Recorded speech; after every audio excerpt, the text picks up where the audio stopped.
All right, welcome back to another episode of the Career Coaches Podcast. Today, we have a LinkedIn legend, Austin Belcak. Austin, before I let you kind of introduce yourself for the people that don't know you, I kind of just want to share my special intro to you. So, I've known Austin now probably for at least 5 years now, and we've never met in person yet. Hopefully soon.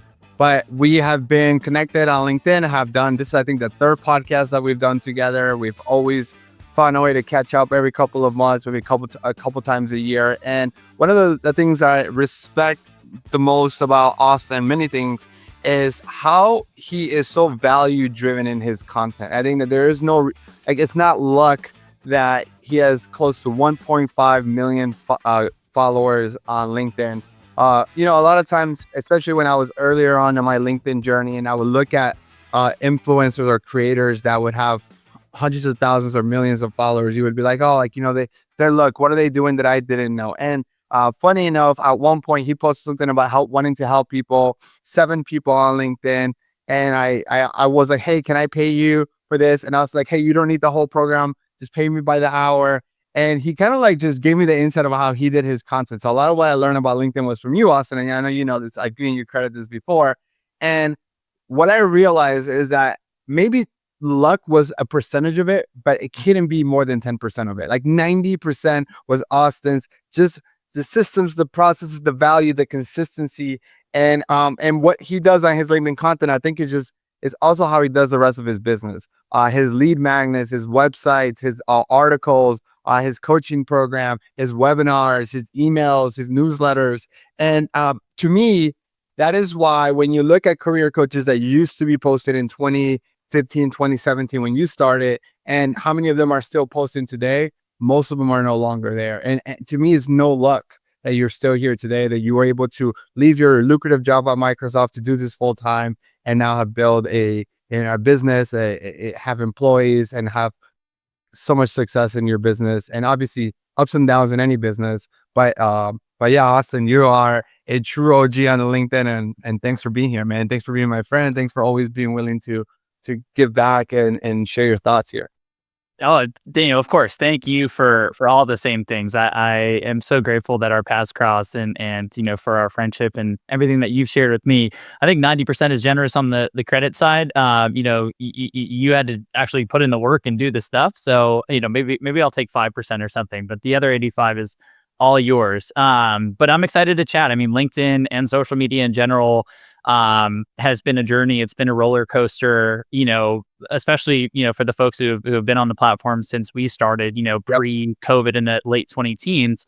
And I feel like the evolutions and the changes are almost happening at a faster clip today. So I'm excited to dive into a bit of that journey, the game, all that good stuff. And hopefully folks are going to walk away with some clear strategies that they can go implement right after this to start getting more views, getting more followers, and most importantly for career coaches, right, getting more leads and actually getting more clients. Yep, absolutely. So awesome. We'd love for you to share a little bit more of kind of like a quick overview of your journey of like, hey, graduating college, you went into like the medical field, then transition into tech, right? And then all the way to say, you know what, I want to become a creator, and then we'll then dive into it. And I'm sure I'll interrupt you, but I think that you're like, to me, when I remember you writing content, it was a lot of that. It's like, I've been there, I struggled, I didn't get a really good job out of college. Then I was able to get myself into interviewing with Google and then got a job at Microsoft. So walk us through that transition and then the transition to wanting to build cultivate a culture and to the business that it is today. Yeah. So on the career side, I graduated from college. I had pretty bad grades. I had a biology degree, and I essentially was handed a job by somebody that I knew. Right. It's the classic networking story of a friend of mine got me my first job, and it just wasn't really aligned with what I was looking for at all.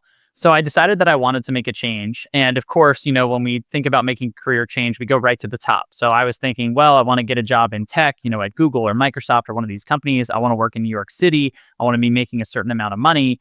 And so I went to all the people we normally go to for advice, right? Friends, family, etc.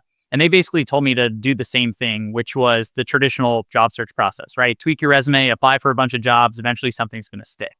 So I applied to 300 places. I didn't get in anywhere. And I realized that I had to make a change. So at that point, I switched everything up. I made it my goal to kind of tear apart the job search process and figure out something that would work for me. And long story short, I built a system that got me in the door for interviews with Microsoft, Google, Twitter at the time, and Uber. And I eventually accepted the offer from Microsoft. So I started there in 2018. And within the first like 3 months, I had a bunch of people from my past, high school, college, et cetera, reaching out to me and saying, hey, how did you do this? How'd you get this job? Many of them knew that I wasn't the best academically. Studying wasn't my forte. So they were kind of wondering how I did that with terrible grades and all this other stuff. And after the 20th person or so reached out to me, I decided that there might be something here. So to transition to the content side of things, the first thing I did was SEO. That was my background. I published my job search process in a big article on our site. It still lives there now. And it got a lot of traction. Hold on, hold on. I have it pulled up. So Yeah, then it yeah, gets it's called cold. I believe How to Get a Job Anywhere with No Connections. Something, or it was not online. Uh, yeah, yes, yeah, yeah. That's basically it on LinkedIn. Yeah. Yep. Man, it's Um, still 10,000 likes. Oh, this is awesome. Yeah, okay. and that was later. I posted it on LinkedIn a bit later, actually.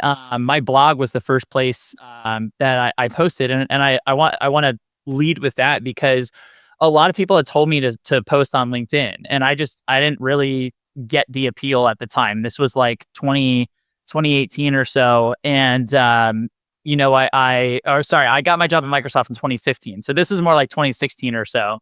And I was happy with SEO. It's what I knew. It's what I thought would work. But eventually I decided to try LinkedIn. And it actually took me 3 tries in earnest to get started. So the first time I started posting, and I did that thing where you like repost articles from other people or other news sites. That didn't get any traction. So I was like, all right, this is a waste of time. Then I started posting my own content about 6 months later, but I ran out of ideas. I did it for about 2 weeks. I posted like 2 to 3 times a week, and I didn't have a system for actually creating ideas. And then the third time was where the magic happened. So I kind of built out a backlog of posts. I committed to writing every single day, and then I eventually committed to shipping every single day. And once I started in 2017, I essentially haven't looked back. I posted basically every day in that time frame, and actually in the last couple of years I've started posting about twice a day. So it's been a long journey with a lot of changes, but that was essentially how it got started, and how we ended up here. Austin, one of the things that stood out to me versus other creators was the value that you did. Like, the whole debate is like, do I share all my best advice for free? There's no doubt. When maybe unless you do something a lot more, like you just don't hold back on your content. Even when we talk about that article that I just shared, the one that you were talking about, it is so thorough. It is so thorough. Like, Alex Hormozy talks a lot about like make your free stuff better than most people's paid. But you did this before Alex Hormozy was even in gym launch at this point, right? So like, how did you have that like foresight or insight? Like, what made you say, you know what, I'm not going to hold back. I'm just going to put it all out there. And if people still want to work with me or that's going to be the reason why people want to connect with me and create and follow me. Yeah, so I think it stemmed from 2 places. The first was that I was new in this space, right? At the time, if you did a search for career coach on LinkedIn, I think you would get 100,000 plus results on that. And a lot of them were seasoned professionals, so to speak, in the industry. So folks in HR, et cetera, who'd been doing it for 20 years. And I realized that if I wanted to stand out and kind of make a name for myself, I would have to offer more. The other good news is that a lot of those people sort of subscribe to the methodology of, let my experience speak for itself. So their content I found was fairly high level. It wasn't very detailed. And as a job seeker myself, I actually found that very frustrating in the job search process. So my whole goal when I started was let me give away to the point that you just made and what Alex Hormozy has talked about is, let me give away as much as I can to create a name for myself. And then the second thing I had a belief around was that people are always going to want help on the accountability and the execution side. Like information has always been pretty ubiquitous. It's only becoming easier to access. But even with Google before AI, like you could find articles on almost anything. And if you were willing to put in the elbow grease, like a lot of the info was out there. But where people struggled was distilling that information into a clear system, understanding, what were the right steps to take in the right order, and then actually having somebody holding them accountable and showing them their blind spots.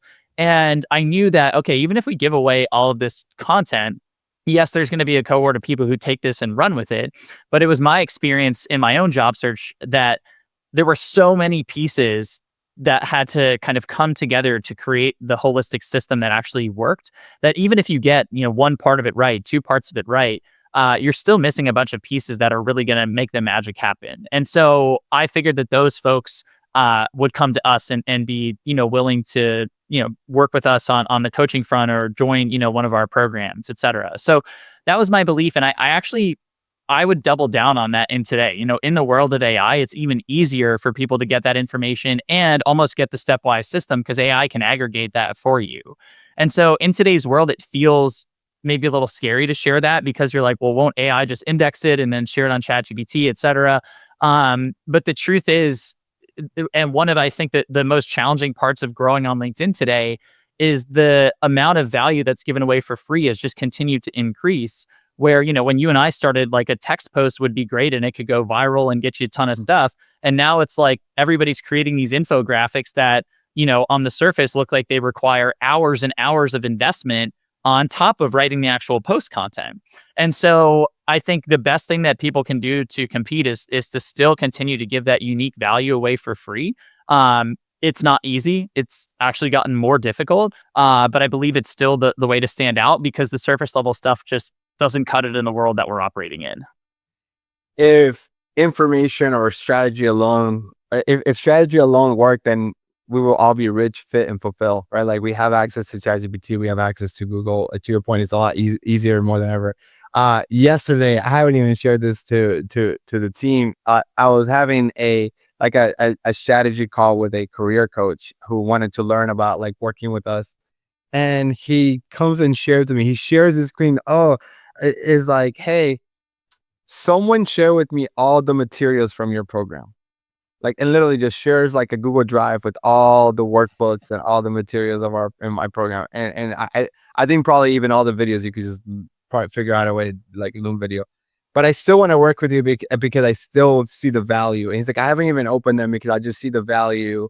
At first, I feel guilty, he said. And the second, like I just see the value of the one-on-one, the relationships, the working with the team, to your point, like understanding the blind spots. And I was like, yeah, I mean, it's already out there. Like it doesn't even matter how much you want. I mean, we don't generally hold it. There isn't anything that I tell our clients that is not, I haven't publicly or willing to share on a YouTube video, on a LinkedIn post, or on a podcast. But Yeah. Yeah. Austin, one of the things you talk a lot about, like maybe not in your post, but when we talk, that really resonates with me more because of like it's systems. Like even today, like even in our conversation, you've mentioned the word systems multiple times, and you have a job search system, you have a content system. When did you realize systems were that important, and what advice do you have for somebody starting out who maybe is not prioritizing building systems? Yeah, so systems were not really a part of my life at all until I graduated from college, and I ran into that issue with the job search. And I could have benefited from a system to study for all to find jobs, out of college. Like so many things where I kind of fell short in life would have benefited from a system. And the reason I think they're so powerful is because when you have a system, you can implement it no matter what's going on. If you're not feeling well that day, if you are, overwhelmed, if you're whatever it is, like if you have the system, the process. And then the other beautiful thing about the system is that you can delegate it, right? You can, once you have it in place and it's dialed in, you can share it with somebody else and now they can run it. And I think the third piece that's critical about systems is that systems allow for optimization.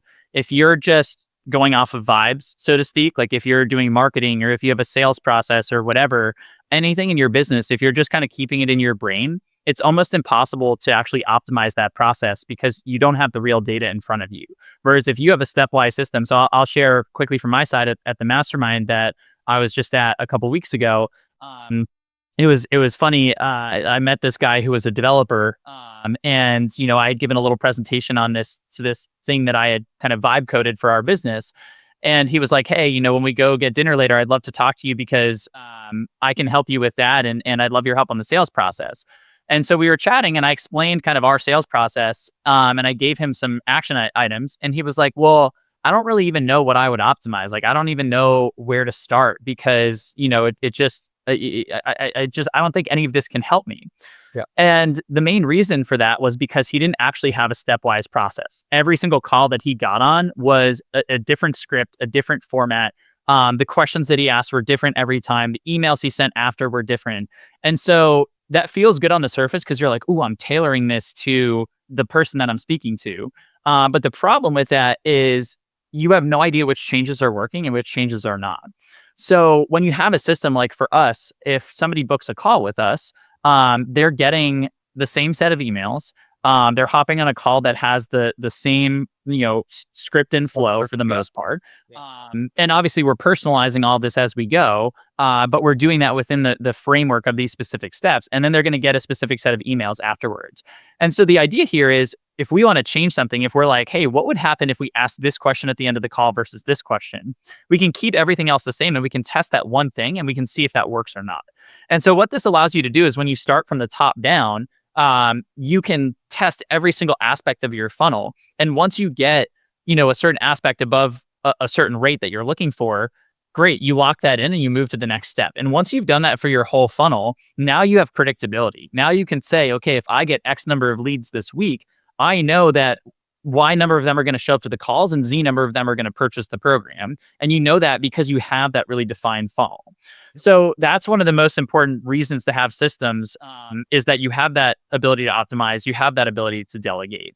And so that's why I really figured this out. I think the first time I figured it out without realizing was in that job search that got me to Microsoft.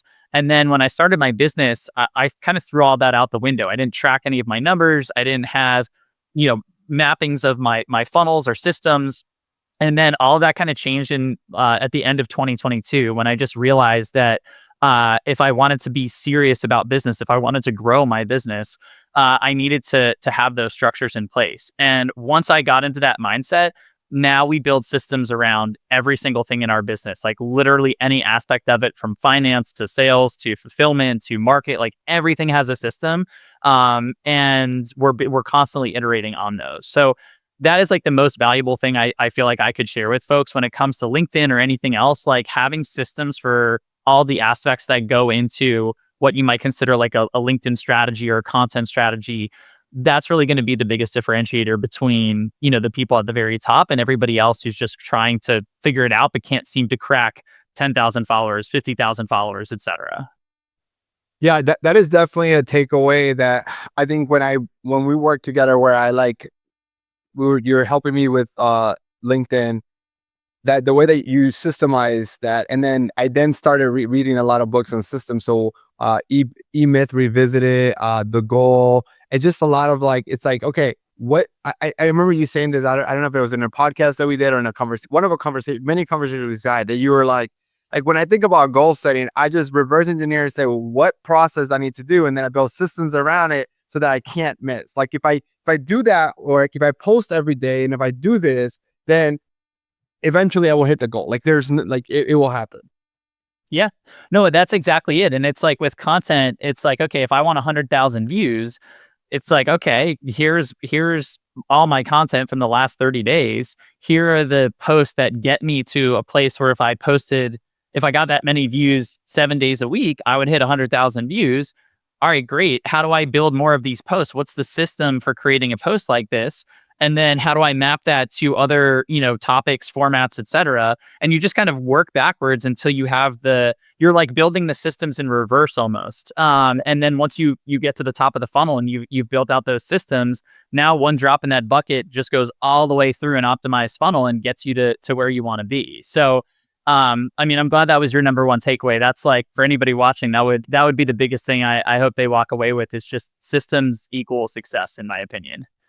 Yeah, I mean, it was such an important part of like understanding, because it wasn't just, okay, yes, this works on LinkedIn, this also, but it was one to your point. It was there's a lot of if I look back on my life and say what are the biggest successes that I had, it's because whether I intentionally or unintentionally was following the system. And I didn't call it a system, but there was a system, right? Like Yeah. the way I wrote my book. Like I read a book, I would write this many words per day. I would then, there was a system. Like I know that when I wanted to publish it, I want to promote it, that I would reach out to this many organizations, to this many public speakings, because I knew that they will download the book this many times. Is like you create it to understand what input required your desired output. In fact, one of our big program and that we do at Opni is called the Career Coaches Operating System, because all we do is just teach them the systems of running a career coaching business, all the way from like the Exactly. offer, the marketing, the sales, the client success, the finance, when to hire, how to interview, and us all systems, right? So what took us like 5 years to build, we now essentially can teach people in months how to do, but it's literally just systems because it becomes predictable. And when people are like, oh, but this is boring. This is like, I'm like, yes, you want business to be boring. Trust me. Like the more boring the business it is, the better the business ultimately is. And I started like what one of the things that really clicked is like when people go to, like say, McDonald's, like McDonald's is not the cheapest burger and is not the best burger, right? But why do they sell the most hamburgers in the world? Is because it is a predictable experience. Their systems are so dialed in that they can get a stranger to walk in, train them how to make the Big Mac in less than like 10 minutes, and they're now be able to create a Big Mac just like someone else across the country. And so when you go to a franchise or a McDonald's, you're going because of the systems. The brands just represent the systems. And I was like, crap, of course. And that's kind of like that's been everything for our business. Yeah. Yeah. Yeah. I completely agree. Let's go back to LinkedIn. So when I think about LinkedIn, I think about how it's always like any social media, but it's changing. And Mhm. there was a big pivotal moment. Microsoft bought LinkedIn, and at that time you were working at Microsoft, and I think you even mentioned like people were telling you that you should go spend write on LinkedIn. How have you seen the platform change, and how do you think about adapting to the new algorithms as they have come and go in the last close to 9 years that you've been posting on LinkedIn? Yeah, for sure. So I actually remember exactly where I was when that like announcement was made. I was on the subway, and like at the 42nd Street stop, like specifically. But yeah, I had already started posting at that point. And I think there's kind of like three phases in my mind to LinkedIn over the last 10 years, and one of them is like basically pre-COVID up through about basically when ChatGPT was released. So we could say like, uh, late 2023 or maybe even earlier than that in 2022, slightly before ChatGPT came out. And then there's the post AI era. So early on, when I started, it was pretty straightforward. It was really just text posts were very dominant. They did better than anything else. Like No. if you added an image back then, if you had a video, like none of those posts did as well as a pure text post, and that was really nice. I miss those days because you could just like I would sit on the subway to and from work, and I would write all my content in the Notes app on my phone, and it made it super super easy, and that worked up until again about like mid 2022 into 2023. And then basically, or maybe even before that, there's the chunk of like mid COVID to AI. And in that phase, I think what we saw was there were a lot more creators coming in from other platforms. So there were a lot like there was an exodus of people from Twitter to Yeah. LinkedIn. Mhm. We're starting to see people from Instagram come over. I think the word had gotten out that LinkedIn had a ton of organic reach. And again, just to like get my timelines right, I would probably say this is like 2021 to like late 2023. Um, all these people already had content, right? They had their tweet carousels, they had their Instagram carousels and reels and stuff. They would come in and they would repurpose that content. And so we started to see the rise of like more visual content. That's where these carousel formats came into play, et cetera. And then once AI came out, we started to see another shift, which was just a ton of AI generated content. Like people using AI to create their images, right? Those like billboard quote posts that you'd see everywhere. The content itself, at least in my opinion, was very clearly written by AI. And I tested that out as well. Like, what did that look like to, take my voice in my old posts and have AI write stuff for me? And that worked well for some folks. But I think in the circles that I'm in, what I heard was that a lot of that virality was very surface level, and there wasn't a lot of conversion around it. There weren't a lot of leads generated. There weren't a lot of sales made. There wasn't much on the business side of things. And so now we're in this interesting place where I think the AI generated content is kind of waning a little bit. You don't see quite as many of those billboard posts anymore. You don't see quite as many AI generated images and stuff because I think people, by and large, are viewing that those like AI generated images as basically slop. And I have this theory. I call it the effort signal theory, which basically means that once the quality of something has reached a certain threshold, people are going to value effort over perfection. So essentially, and that applies to the job search, that applies to business, that applies to basically anything. But with content specifically, what that means is once your visuals, your graphics, your stuff is at a certain threshold, um, people are gonna want to see that you actually put effort into the content. That's what's moving the needle. And so now I think what we're seeing are like these large infographics that we talked about before, or these videos with deep dives into topics, or even carousels that are clearly like created by a human instead of something AI generated. Mhm. Those are just doing better because people know that a human has made them, and I think there's this mutual agreement that like, hey, as a human, I'm going to read your stuff and engage with it if I feel confident that you invested that same time and energy on your side to create it. And so now I think we're in this era which is a little bit more difficult for creators given the amount of energy that goes into creating a post. But I think we're in this era where we are basically, the amount of effort that goes into creating amazing visuals, et cetera, like that is what is moving the needle forward. The only additional caveat I would add is just the text posts that are clearly written by a human. There's a great guy on LinkedIn. His name's Dave Gerhardt, and he's a marketer, and he just writes basically text posts most often, and he writes them like his own voice. And sometimes he'll post like lyrics from songs or whatever else to see what the AI generated comments like have to say about that. So I think he did like "So Sick" by Neo. I don't know if you remember that one, but he just threw the lyrics in his post, and all the bots in there were like, "Oh, like this hit so deep, like blah blah blah blah blah." Yeah. And that type of content doesn't go as viral, but it I think builds trust. And so we're sort of in this trust economy now, and I think that's the direction that people are going. So I'll pause there. I can share a little bit more about the systems that I use to kind of try to adapt to that, and also the personal changes that I've seen in my own views and my own content. But that was also a lot of me talking. So let me just pause there and see if there's anything we want to go deeper on that front. I was looking at the comp because like I see if people were commenting or had questions, but no, I think that was really, really helpful. I think that it's really interesting because I do see the same thing that you're seeing of like the trust recession, and like when people are feeling like anything that could be AI, it's like, well, anybody could have wrote that. It didn't need Austin's insight or personal life experience or his ability to see pattern recognition from all the clients that he's worked. It's just an AI bot that anybody could have wrote. And so I think that to me is more than that is that. But I would love to see what you think, what's happening next, how you're changing your strategy and your systems around this.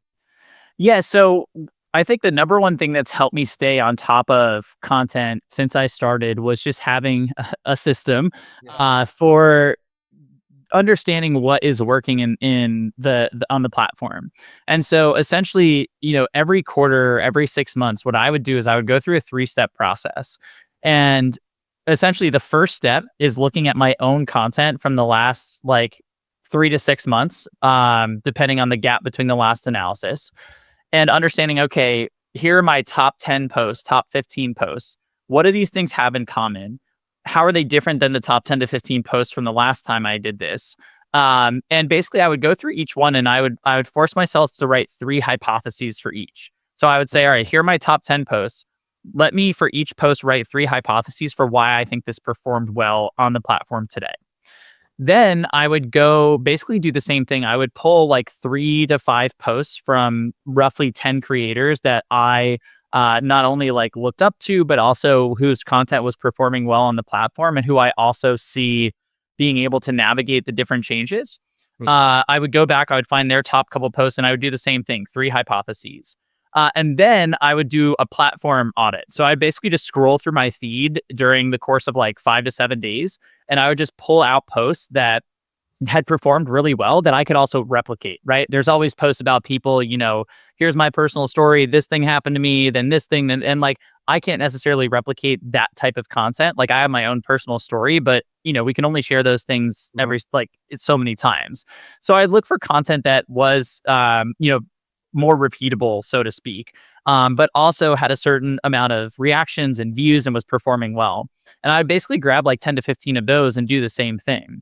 And then I would look at everything holistically and I would try to understand like what do all these posts have in common and what's different about them than the last time I did this analysis.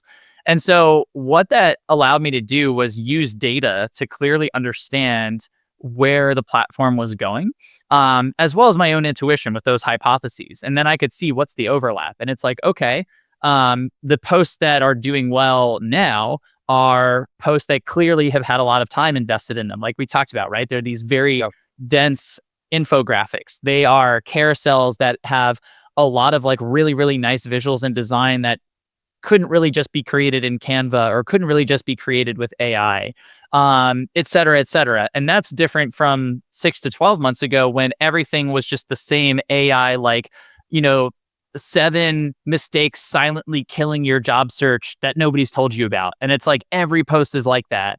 And so you can very clearly see the shifts in the platform from a medium standpoint, like what mediums, whether it's carousel, image, video, infographic, like what of those are working, then what topics are working specifically, and also like what delivery mechanisms. And so then what I can do is rebuild my content from there. And I can say, all right, let me turn that into a checklist. Let me say, like, going forward, every post I create should be one of these mediums, should be like one of these emotional angles or hooks, should be this length, et cetera, et cetera.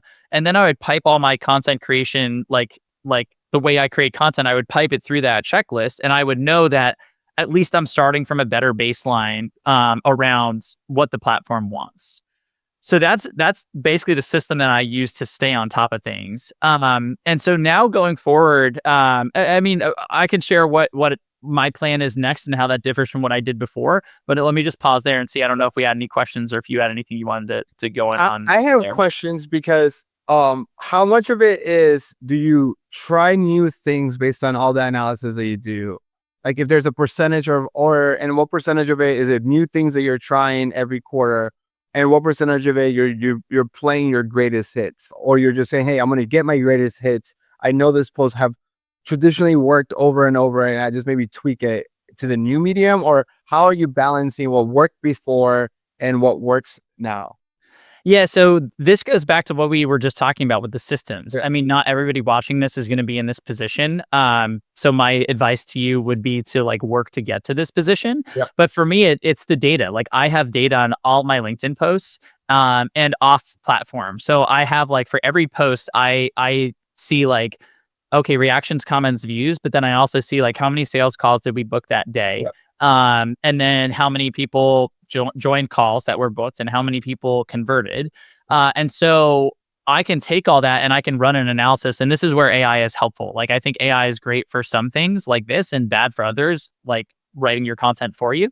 But what I can do now, which is amazing, is I can take all that and I can pipe it in and I can say, hey, like what's the number one metric that's driving sales calls? Is it views? Is it reactions? Is it neither of those? And it's actually like a type of content. Like, hey, if I post about salary negotiation, for example, those don't do as well from a likes and views standpoint, but they actually drive sales calls at a higher rate. Mm-hmm. I can see all those trends. And then what I can do is I can build out a content calendar. And really what I'm trying to do is I'm trying to hit a certain threshold of views, and I'm trying to hit a certain threshold of calls.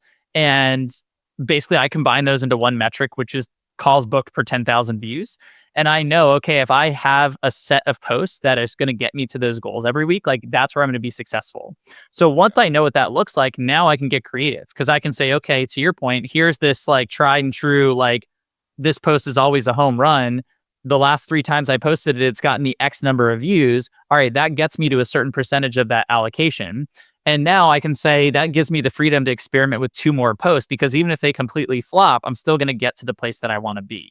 Yeah. So that is my approach to doing it. And that's going to vary based on, how our metrics change. But if you don't have that data, A, I would recommend working to get it, building those systems. And then B, what I would say is it's usually good to have like a 33% spread.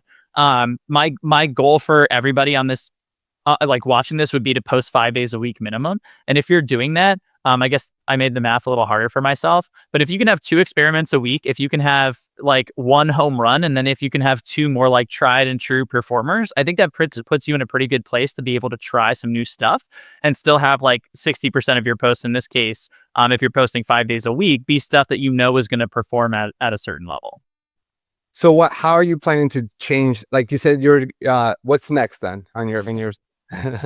Yeah, so I'm going back to just like sitting down and writing content, and basically trying to approach this the same way I did when I started. The evolutions for me were, I like I said, I wrote in the apps, they're in the notes app on my phone, on the subway. Then, I started creating some of these carousels. Most of them were like the tweet screenshot looking carousels. So those were pretty easy to put together. Then I started creating more of these like the carousels with more of the graphics in them and stuff like that. And a lot of it also became like, as our business was growing and as, my time became more constrained, I did a lot more repurposing. And my goal is now to get back to a place where I'm sitting down for 2 to 3 hours every day and just coming up with new content ideas, writing them from scratch. And I'm going to experiment with some of the new formats, I think. So some of the carousels and the infographics that we talked about working, going to try to focus on those a little bit and run some experiments and see what happens there. But the biggest thing I think from my side is getting back to a more like organic approach to content creation versus a more like systematized, like repurpose driven, like type of situation, which was, I have, gosh, like a couple thousand LinkedIn posts at this point. So, I've written about a lot of stuff. But I think now in the era that we're in, a lot is changing, right? With AI, with, geopolitical uncertainty, economic uncertainty, the job market, the way that it is. And I think, in my mind, I want to be able to synthesize those ideas. And I also find that when you write, that's a way for you to organize ideas in your brain. Like when you're sitting down and writing about stuff, you really formulate your stories around them, you formulate your ideas, you're better able to articulate them. And I think that trickles back into being able to make our coaching program as valuable as possible, being able to make our other offerings, and to your point, the free content as valuable as possible. And so I think there have been seasons like the first, gosh, maybe from 2017 to 2023 or 2024, it was a lot of like new content, creating it myself, and then like trying to adapt that to new mediums. And then from 2024 until now was a lot of like repurposing, and just pushing old content into new formats. And now I want to go back to the beginning of that cycle and like be able to kind of start fresh again. What I am noticing, or I guess the pattern here, Austin, is that when everyone starts going to AI, you go backwards. Like not back. It's not necessarily backwards. It's like, Oh, I know. you zigzag, right? Or like I forgot. They're Yeah, you zig while everybody else is zagging. yes, yeah, and so like I think it's interesting for me. That version of what you're saying for me is going and doing more YouTube videos, like Yeah. going and having that my team use the YouTube videos to create content for other platforms. I am not a good writer. I hate writing. I talk about how I wrote a book. I'm the only best-selling author you guys know that can't spell. And so like for me to sit down, like the pain of sitting down and just actual writing. Yeah. I know what good copy is. I've read enough like content and written enough content in the early days. But to me, the way I get creative is researching for like going deep dive into a YouTube video, then going and creating the YouTube video and then saying, okay, Mary and team, right? Mary, who's the producer of the podcast, then they can go and say, wait, how do we then go create content? And also, I guess for me, why I know you're also into YouTube now. I was looking at your YouTube channel, that I think with the trust recession, which is so interesting, videos should play an even more important part, because anybody could write something using AI and be like, here's my ebook. But Mhm. a video is still very fake. It's really hard to fake. Or even like live events, like you do a weekly masterclass. I saw from your website. We do that too. It's like, why? Like, can we tell our clients, we like masterclass, live masterclasses convert the best, and talk about systems and funnels, because of that trust recession. When people can see you live, you can't fake it for 1 hour. Like the way that you're speaking and you're talking about it, questions that may be being asked, it's hard to fake that. So I find that like that you're saying that, hey, I'm gonna go back to spending 2 hours a week, or not a week, a day, reading, writing. I kind of really, I think it's a scary. Probably I can probably see how in my head I'm like, oh man, that's gonna be really scary, investing about 20% of my time. Oh, if we're working 40 hours, which we don't ever as entrepreneurs, but if we were to just write in LinkedIn, but I'm sure you've calculated it, and I'm pretty confident it'll pay off for you. Yeah, and it's really more about no, like, I'm the opposite. Like, videos are just exhausting for me. Like, that is my least favorite Yeah. type of content to make. But I agree with you that, the trust, component is going to be more important than ever. And, something that we're looking at doing is more live events as well, so to speak, like the live master classes and Yeah. stuff, for the exact same reason. And so, yeah, like, I forced myself to create those YouTube videos because of that exact reason. But it's so much more difficult and energy draining for me to make a YouTube video than it is to create like an entire week or months worth of LinkedIn content. So I think it is, leaning into what feels good, and leading with that. I also like, you're making bets, right? Like LinkedIn, I've been doing it for so long that I know what our numbers are and I know where we need to get them for the business to be in a certain spot. YouTube is more like an experiment, right? It's like, okay, I'm going to put this stuff out there and hope that it grows to a certain place where like we can build the systems around it. But when you're just starting out with a channel, you don't really know, how it's going to go. You don't have enough data to really build systems around. Like when you're starting something, you're just experimenting, and you're only able to build the systems once you know what works. So it's interesting. Like you have to balance. Like I think you need the systems in place in the areas where you're confident, so that you can have the time to experiment with the new stuff Yep. and see if it works or not. And like that balance can sometimes be tricky to navigate. But it looks different for everybody. Like channel, medium, etc. Like, I know career coaches who are growing their businesses on like literally it's like TikTok, Instagram, Substack, YouTube, LinkedIn, like it's across the board. And so I think that should hopefully at least inspire folks that are listening to be like, all right, it doesn't have to be this one channel. It doesn't have to be this one medium. Like if I hate writing, I don't have to do it. And if I hate video, I don't have to do it. Um, and then the most important thing is just like leaning into where your strengths are and what makes it easy to create that content like on a daily basis. Yeah. I share like a really thoughtful lesson that happened last year, about 2 years ago, maybe a year ago. It's about 2 years ago. I started posting consistently on LinkedIn. I even hired a full-time videographer, and I would get like 100 views per video, right? And so I felt like, oh my God, I look at the metrics and I get views, followers, and I'm comparing this to LinkedIn, well, which I've been doing this for a lot longer. And I'm like, it takes us, let's say, 30 minutes to write a LinkedIn post. It takes us half a day, especially if we were to put my time, the editor's times, the thumbnail, all of this. Yeah. Like, it's like 10 times more expensive for me to build a YouTube video than it is to write a LinkedIn post, but I'm getting at least 50 times more views on my LinkedIn post, maybe even more than 50 times than that. And so I stopped doing YouTube after 6 months of consistently doing YouTube. Fast forward 6 months later, I noticed that the middle, like our closing rate was going down, like all these metrics that I couldn't quantify. And what I realized later on is that not all views are created equal, right? Because even though YouTube, I wasn't getting new followers the same rate, I was only getting 100 people. The 100 people that watched that video were high intent leads. And whenever they watched the video and they booked the call, the closing rate was virtually like 100%, because they had already like been sold on the idea of like Daniel and the team knows what they're talking about. Like right? And so it was like I was able to overcome that. So we're back at YouTube, and we're back on YouTube, still getting 100 posts, 100 views, maybe per video. Sometimes some videos might go get more, like ups and down. But I find that really interesting because it's not just the vanity metrics of the views.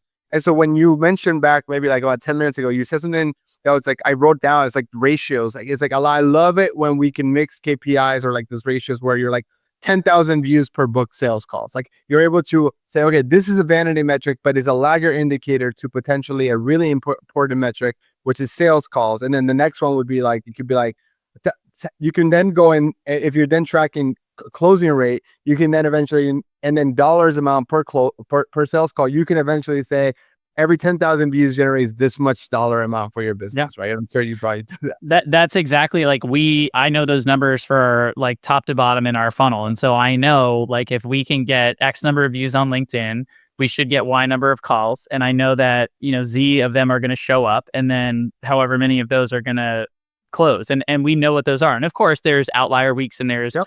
A distribution, but by and large, like over the course of the year, those metrics are all going to normalize. And so that just makes life so much easier.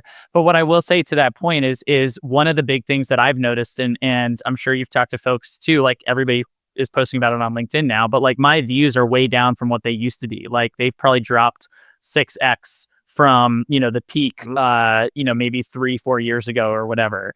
And so it's interesting because at first it was so easy. It was just like, yep, right post. Here are the views. We're getting all these calls. And then all of a sudden it's like, wait a second, we're not getting as many calls. Like what happened? And it's like, oh, the views are down. And then you're like, oh, it's temporary. Like they'll go back up to where they were. And a lot of creators on LinkedIn, I think, have seen that their algorithm changes have been such that a lot of people are getting fewer views. Now they're supposed to be higher quality views because of the way the new algorithm is supposed to be working. But still, it doesn't feel good. Yeah. But what solves for that is knowing, what we talked about. If I know my rate of, calls per 10,000 views, now I can look at these different posts and see like, hey, this post got 100,000 views, but given the topic and the setup and everything, it only booked one call. Yep. Whereas this other post over here only got 15,000 views, but it actually drove 4 calls. And that's where the magic is, because now you're not tied to the vanity metrics. You're tied to the actual metrics that drive your business. And you can go out there and you can post content and you can get like a video that has, 40 likes or whatever and like a couple thousand views, but actually drives a couple sales calls, which then leads to a sale and like puts money in your bank account. Versus, oftentimes when I replicate those ultra viral posts, like sure, we get a ton of views, but it doesn't necessarily translate down the funnel because everybody's just there surface level. So that's why it's so important to understand those metrics and have an idea of what your process and system looks like, because now you can get yourself out of the vanity metrics game and actually start like running a business. Oh, I know we have only about 15 minutes left, so I kind of want to pivot the conversation. But okay, there's a question here. I'm curious: is adding sales calls to every post, as Austin does, slow down growth for a small creator? Like, I guess the call to action to be sales calls. Yeah, so I guess is the question like, is it around, is it like if you're promoting too much, are you Yeah. like slowing down your growth? Yeah, I think you might be, but I also think it depends on what growth looks like for you. I think again, this is the best way to like, this is why the data is important. Neither Daniel nor I are going to be able to answer that for you. What's going to answer that is the market. So what I would do is I would run a test. I would sit down either like by yourself or with ChatGPT or whatever you use and say like, hey, I want to understand if promoting my posts it negatively impacts my growth. And then you can build out an A/B test, and you can basically see like, okay, whether it's one week I'm gonna promote posts like X amount of times or promote calls X amount of times, and the other week I'm not gonna promote them at all. And like, let's see what the differences are.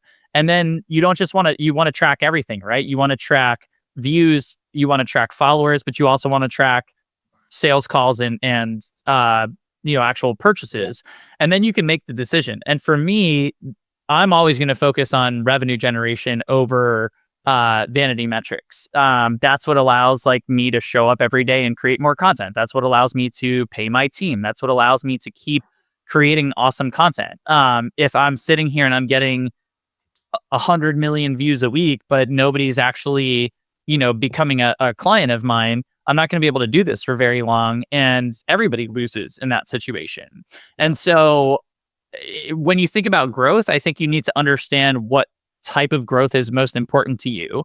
And at the end of the day, I think for most entrepreneurs and career coaches, your bank account growing is probably going to be more important than your follower count growing or your views growing, but maybe not. If that's not the case for you, that's fine. What I'm trying to get at is you should understand what metrics you're optimizing for. You should be tracking all of your metrics. And then you should be able to use that data to run these types of split tests and optimizations to understand what is going to get you there fastest. And I love that you're thinking about, we want to test everything, right? Not to overwhelm people. Like we want to do these one at a time, but you want to test, like, does adding the CTA in my post improve the metric that I want? Does adding it in the first comment improve the metric that I want? Does not having it at all, but having the CTA on my profile improve the metric that I want? And then it's like, all right, let me take 60 days and test all three of those things. And once I'm at day 60, I'm going to know going forward, hey, this is the best way for me to grow the metric that I'm looking for. And I know that because I've just run 60 days worth of tests across 3 different variables, and I have the data to back that up. So I think the challenge is most people are not going to want it, don't have the patience to test it for 60 days. And then knowing that that's just one test and you have to continue to test, and usually hopefully not trying to test too many variables all at once. Yeah, for sure. So today is March 31st. 60 days from now is likely going to be May 31st. May 31st, it's coming no matter what. Like 60 days from now, it's going to be May 31st. We're all going to be excited that it's summer. You can either be in May 31st, excited for summer, and know if promoting your calls is helping or hurting your business, or you could be on May 31st and still have absolutely no idea what's helping and hurting your business. Running these tests doesn't require that much effort. Like literally all that it requires is a spreadsheet with like a few columns, or you could get one of the, like, there are tools out there that track the analytics for you. Yep. They don't necessarily tie into like your calls and stuff. So I do this manually in a Google Sheet, and I have since day one. But like, if you hop off this call and you set up a sheet that's like date, like post title, link to the post, like topic, medium, and then reactions, comments, views, calls booked, etc. If you do that, you're going to be able to have the data that you need. You can also use AI to backfill that if you feel comfortable doing that. And now going forward, you just add to that every day. Here's my new post. Here are the reactions that and the downstream effects. Okay, great. Then let me add one more column for the test, which is like, did I promote my calls or did I not? And now it's like, great. Over the next 60 days, I know that I'm going to promote calls in X number of posts, and I'm not going to promote it in Y number of posts. I just need to spend 2 minutes every single day updating that spreadsheet. And then 60 days from now, I'm going to have the results. Yeah. So that is not something that I did in my business when I started. Now that I've done it, I'm able to sit here and talk to you about, when we started the conversation, Daniel, you said like, hey, you got to a certain level of followers that most people don't get to. Like, how'd you get there?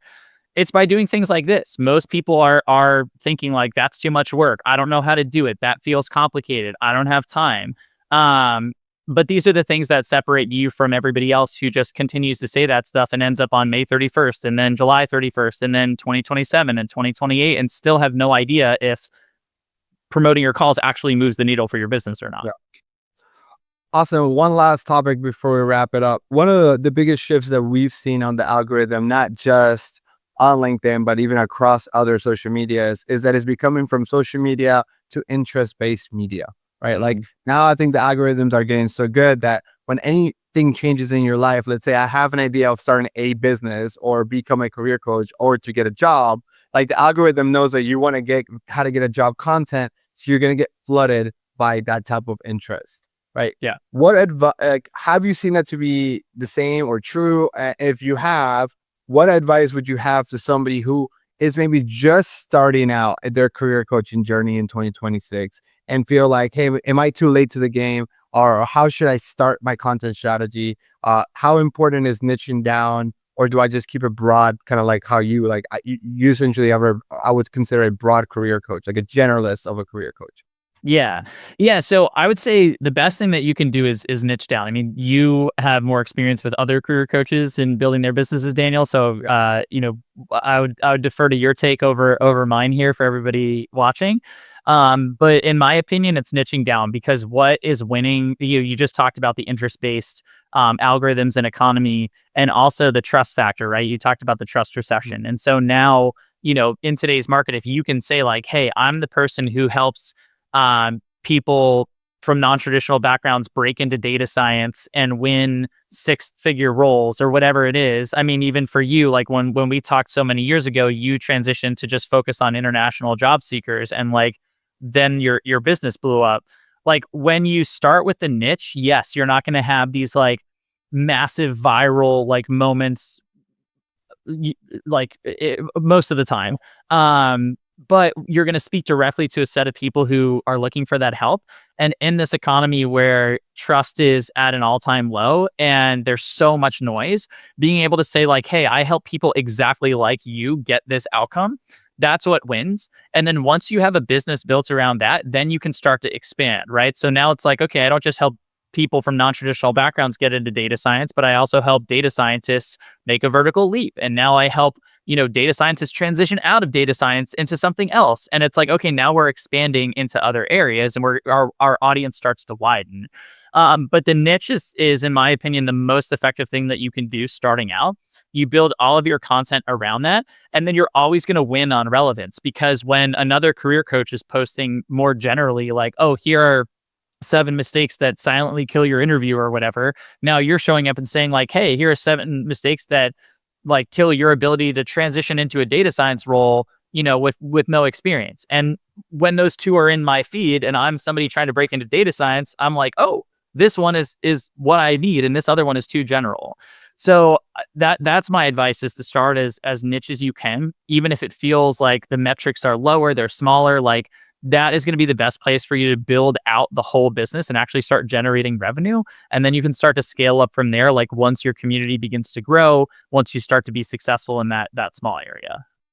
I mean, I would like I talk a lot about niching, especially when you're starting out. Like if someone is gonna look and say, okay, I'm gonna hire a career coach, and they run into your page, Austin, right? And you have all this social proof, and you have all this followers, so you have this social proof, this background proof, right? The only reason why somebody would truly consider hiring a brand new coach is because they feel like they're hiring a specialist. And I give the example of the doctor. Like right now, you're positioned to serve like the best primary doctor there. But if tore my ACL playing soccer, I think Austin, you're great, but I need a orthopedic surgeon.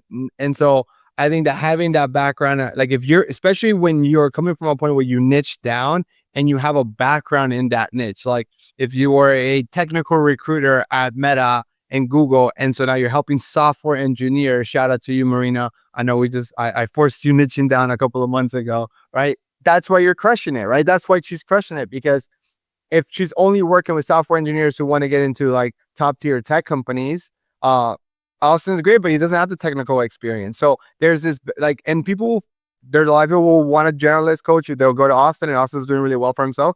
But I think that's where the riches are in the niches for somebody who's just starting out. So, um, Yeah. Austin, thank you again. Any last words you want to leave the audience with? The biggest thing I can say is start tracking your data. Like if that's the number one thing you walk away from this with, like data is going to be gold in the economy going forward. It lets you use AI more effectively. It lets you see what's going on in your business. It lets you make much more clear decisions. And so if you don't do anything else, like go build out that quick spreadsheet that I talked about a couple of minutes ago, and then just make a plan to update it every day. Or if you have an assistant or somebody else, like have them updated for you. But no matter what, like find a way to get that data because once you have it, all these doors are going to unlock and you're going to be able to take your business to the next level. Austin, chance to brag. If people want to learn more about you, where's the best way to connect with you and learn about what you're up to? Yeah, LinkedIn's easy. I post here every day. And then, on our site, cultivatedculture.com, and then that YouTube channel that you mentioned, Daniel, it's at Austin-Belsack, or if you just type my name into YouTube, it should come up. But those are the three easy ways to get a hold of me. And I'm grateful for you for having me on, man. And for everybody for tuning in. I hope there were some helpful nuggets in here. And yeah, I appreciate everybody's thought. Awesome. Thank you so much. If you're watching this, if you found any value in this, don't forget to like and subscribe. I know if you're on LinkedIn, you're just doing this, just follow us. But this is also going live on YouTube, Austin. And then, yeah, thanks everyone for coming to the show or watching, and I'll see you guys in the next episode. Bye, everyone. Thanks, Austin. See you guys.